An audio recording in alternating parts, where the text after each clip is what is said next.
I'll just introduce myself, and Dave will introduce the others. Oh, I can do that, with the proper printout. But my name is Natsu Oyobe. I'm a curator of Asian art here at the University of Michigan Museum of Art.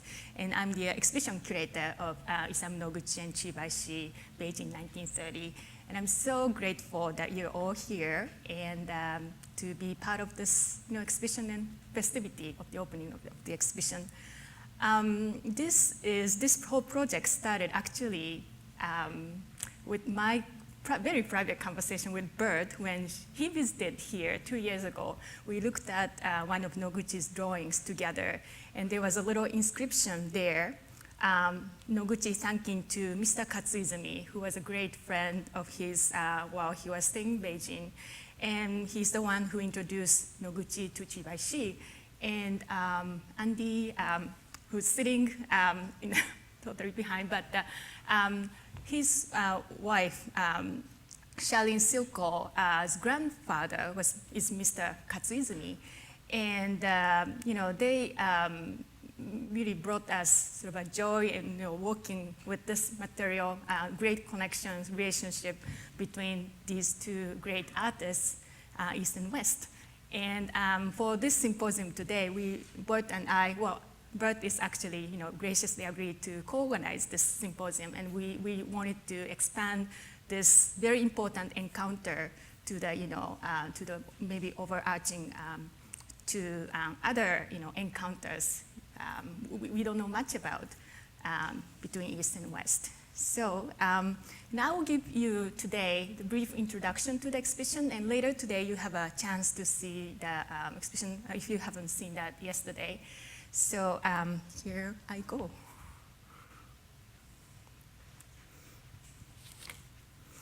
Isamu Noguchi and Baishi, Beijing 1930, is the first large-scale exhibition to focus on the fruits of the artistic encounter between the American sculptor Isamu Noguchi and the Chinese ink painter Baishi, who were introduced by the Japanese businessman and collector of Chinese painting Sotokichi Katsuizumi during Noguchi's 6-month stay in Peking, now known as Beijing, from July 1930 to January 1931.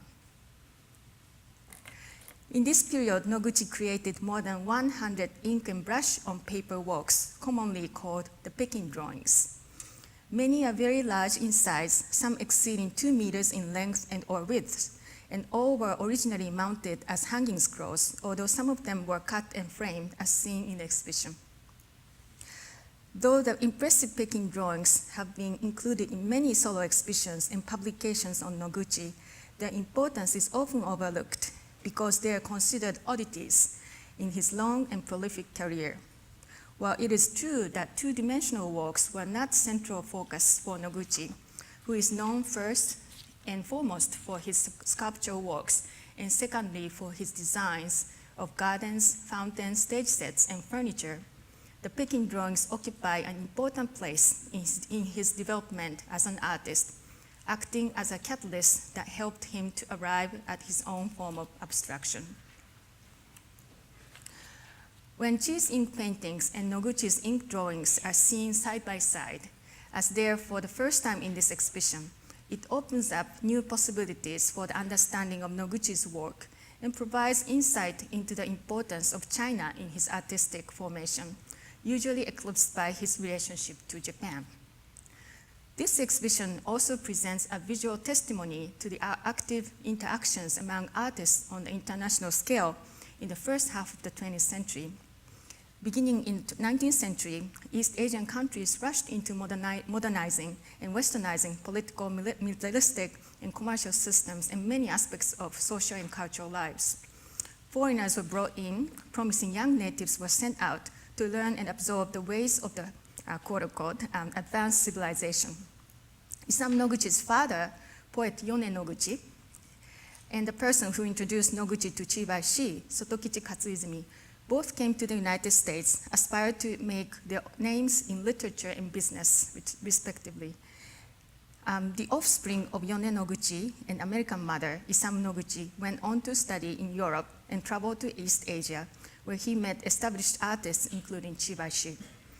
At today's symposium, we will hear some fascinating episodes of encounters which were varied and more complex beyond simplistic binary distinction of the East and the West. Between 1927 and 28, Noguchi was in Paris as a studio apprentice to Constantin Brancusi and produced his own highly abstract sculptures of metal and stone strongly influenced by the great modern master. Back in New York in 1929, he was forced to make sculptural portraits of wealthy clients to earn a living and save money for the East Asian trip. Although he remembers this period rather negatively in his memoir, the situation redirected Noguchi's attention back to figuration from the highly abstract sculptures resembled to Brancusi's work. In the spring of 1930, Noguchi embarked on a journey to East Asia via Paris. In Paris, while waiting for his transit visa to Asia, Noguchi continued to be fascinated by the human figure, incessantly working on drawings in front of actual models. These crayon drawings of female and male nudes are comprised of simple contour lines with or without shading. While in Paris, he received a shocking letter from his father saying that he would refuse to see Noguchi in Japan and would not recognize him as a son. This unexpected news altered Noguchi's plan. He decided to stay extended time in Beijing. He said, quote, "If my father did not want me, Beijing had heart and warmth to spare," end quote. When he arrived in Beijing in July of 1930, Noguchi carried with him his interest in the human body. There he created a small sculpture of Chinese girl out of dental plaster, but he found it difficult to produce others because of the lack of materials. Instead, brushes, ink, and what he called incredibly beautiful Chinese paper became the means of Noguchi's exploration of the human figure. This figure drawing of a boy was probably one of those works Noguchi created earlier in his Beijing period. Noguchi uses the ink and brush as if they are pencils or crayons. The contours are very rigid, and the ink wash serves almost as shading. Although Noguchi did not note which individual works were created before or after he studied with Chi, this work could have been done before the encounter. Among many foreign people Noguchi met in Beijing, he particularly became close to Sotokichi Katsuizumi. Katsuizumi was a Japanese banker and a collector of contemporary Chinese painting. He received a master's degree in economics from the University of Michigan and spoke impeccable English. In Beijing, Katsuizumi had amassed a collection of hanging scrolls, album leaves, and fan painting by contemporary Chinese artists, including 30 works by Baishi. Baishi and Katsuizumi became good friends. When Katsuizumi was transferred back to Japan, Chi painted this painting of a bird perched on a banana tree dedicated to Katsuizumi. So you can see Katsuizumi's name over there. As seen on the left here. One night, Katsuizumi was showing Isamu Noguchi his collection. When he saw Baishi's painting of cabbage and mushrooms, shown on the left here, Noguchi got very excited.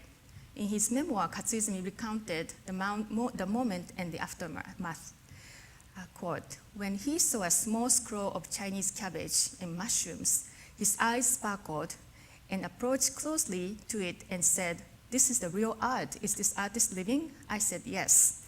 Then he asked me, 'Can I see him?' So make it haste. Let's go to see him tomorrow.' He went home, fetched a bicycle, and came to me before the dawn. We two biked hard, and we could reach the artist's gate very early in the morning. We knocked the gate. Baishi appeared and welcomed us very cordially. We were ushered into his studio and showed his tools and to paint, and showed also how to use them." End quote. So on the screen to the left is the painting of cabbage and mushroom by Baishi, and on the right is the work Noguchi saw. Noguchi saw this that night, and on the right is the painting from the Noguchi Museum collection. It's painting of the cabbage and dedicated to Isamu Noguchi. You see Noguchi's name, the pointer, on the top of the inscription there. As told by Katsuizumi, what Baishi offered to the young American artist was surprisingly generous. Although not much known about their relationship, which probably lasted about 2 to 3 months, it is presumed that their lesson was nothing conventional or formal. Noguchi would intently study Chi's masterful brushstrokes in the studio and then try to copy them as best he could on his own. However, there's evidence that Chi valued the master and student relationship with the young American artist. Chi, who was also known as a seal maker, created and presented Noguchi with the seal of his own, which appear in some of the Peking drawings. So what was the lesson that Noguchi received from Baishi? Compared to his earlier drawings, we can immediately recognize that the works probably produced after the encounter have more relaxed, sweeping brush strokes. At the same time, Noguchi has adopted the vertical format of East Asian painting, often seen in the literati painting of landscape, bamboo or pines, or a plum tree, such as in this painting by Baishi on the right. Here on the left, Noguchi depicted a slender robed monk, originally mounted as a hanging scroll. And here are the more examples of Noguchi's drawings and Baishi's painting. In many of Peking drawings, Noguchi combined the free line drawing with the broad sweep of ink wash, adapting Baishi's masterful control of the ink flow by changing the pressure of his hand on the brush. In this drawing of a sleeping baby, Noguchi envelopes the baby in thick, undulating lines. And this is another example of Peking drawings. And this is the detail of the previous image. And as I was studying this particular type of works where Noguchi juxtaposes ink wash and fine lines, I first thought that the artist drew the fine lines and then added the thick ink wash later. However, when I looked at them, I shared this with some of you yesterday, with our conservator of East Asian painting, Kue Wan, she pointed out that the ink wash was applied first. And I think it is a very fascinating discovery when we think about Noguchi's process of these ink drawings. And later, when you have a chance to go to see the gallery, I urge you to look at them carefully, and I like to hear your opinion very much. So as it is all clear now, Isamu Noguchi did not blindly imitate Chi's style, nor did he adopt Chi's wide-ranging subject matter. Noguchi focused quite narrowly on human figures, his continuing interest since New York and Paris. In fact, in Beijing, Noguchi found ideal circumstance and materials to explore the subject matter. He was free to choose his models and their poses, women, men, children, and babies, alone or in pairs. His servant would go out in the streets and find people willing to sit for the artist. The models were generally portrayed nude, the only exception being monks who are draped in loose robes. Noguchi seemed to have drawn his models in every possible position, standing, sitting, reclining, wrestling, and performing acrobatics. And unlike in Paris, he was not limited in the sizes of these drawings. While Western academic drawing was done on an easel, East Asian painting was executed on a table or floor, allowing him to create almost life-sized works. And although Baishi was known for his humorous portraits of historical or legendary figures from China's past, or Taoist and Buddhist stories, Chi did not depict them from live models. And here are two portraits by Baishi from the exhibition. Among different types of models, Noguchi particularly seemed to attach to mothers nursing or holding a baby. Experimenting in varying poses and techniques, Noguchi tried to convey the softness of the bodies and highlight emotional states with great tenderness. His fondness with this topic might have reflected his close relationship with his own mother, whom he often said that his biggest inspiration. In the exhibition, we created a section dedicated to mother and baby. Now, using large sheets of paper and soft Chinese brushes, which can produce long, expressive lines that vary with slight pressure of the hand, Noguchi was able to capture the spontaneous and often dynamic movement of bodies in a new way. Specifically, the heavy calligraphic line serves to convey a sense of the model's volume, movement, or emotional state, even though seemingly independent of representational function, as seen in this wonderful depiction of a boy playing with the string. Or in this drawing of a reclining figure in which the thick ink wash composition in the center resembles a Chinese character of mountain.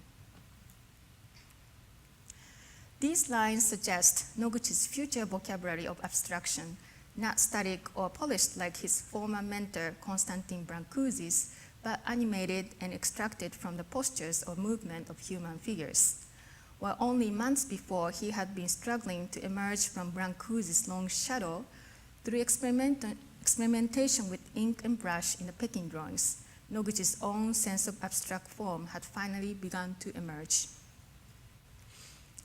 Isam Noguchi departed Beijing for Japan in January of 1931. In Japan, Noguchi continued to be interested in working with the human form, but largely abandoned drawing. This small terracotta sculpture on the right is based on the drawing of the famous sumo wrestling champion Tama Nishiki training in Tokyo. Soon after he returned to New York from Japan in the fall of 1931, Noguchi showed the Peking drawings along with some terracotta figures he made in Japan at 2 galleries, which received a critical success. Notably, in 1938, Noguchi donated one of the Peking drawings, Mother and Child, to a charity auction meant to raise funds for China's defense in the wake of Sino-Japanese War, as proof that his art, like many aspects of Japanese art and culture, was heavily indebted to China. Noguchi's 6-month stay in China may have begun as an accident, but the experience played a significant role in the development of his artistic identity. Although he never traveled to Beijing or China again, his stay there and encounter with Baishi made a lasting impression. As seen here, Noguchi among paper lamps of his design with Baishi painting of daffodils. So you can see the painting just to the left. Until maybe 2 weeks ago, we didn't realize this photograph exists, and it's really interesting to see. It was really fascinating to see, Baishi's works from 1960s in his studio. So, well, thank you so much. This is the end of my talk.